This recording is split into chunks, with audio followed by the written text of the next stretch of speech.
Clemson, the first of the brand name programs to play its spring game on this past Saturday, 14-13. The effort, of course, but not the important aspect of the game, as we will address the quarterback room and other positions of need here with Ryan Cantor from Shaking the Southland and TigerNet. So, Ryan, I took in the game. It was an entertaining TV product with Dabo Sweeney providing a lot of the commentary on the field. Your thoughts in particular, obviously, with Phommachanh, his injury, taking him out of the quarterback rotation, it being a thin position to begin with. Hunter Helms is a walk-on. We are going to see Bubba Chandler get into the mix in August, but suddenly your football team's one play away from a critical situation.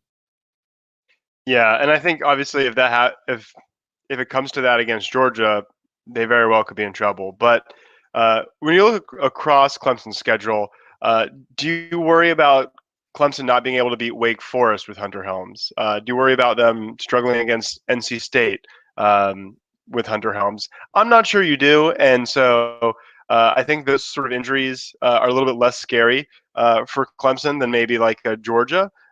So when people talk about Clemson having a weak schedule, sometimes I think it's overblown. I think in terms of being able to handle injuries is maybe the one spot where it actually is beneficial. So I'm not quite as worried. Obviously, we need pretty good health to get through Georgia. I think they're very good, and that would be a huge problem, obviously.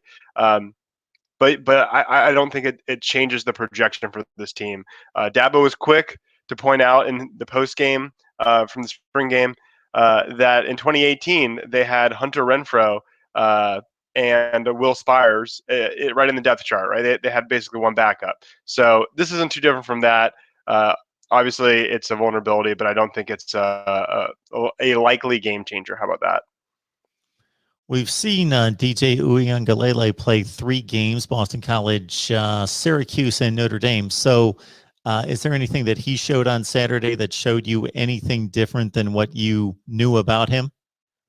Well, because they call the plays dead when it seems like they're even close to being touched, it makes it tough. Clemson runs a lot of RPO, so judging quarterbacks seemed kind of perilous. It seemed like they got sacked when it wouldn't have been a sack. And I get it. You got to protect the quarterbacks. But that was sort of that sort of took away from the game a little bit. I didn't think DJ looked as good as he could have in large part because of that. He looked great on the first drive. They scored pretty quick, got up 14-0, and then or 13-0, I should say. And then they didn't do anything the rest of the game. So I didn't think he looked particularly great, but I'm not in any way concerned about that. I think Clemson fans are pretty confident, and there's good reason to be.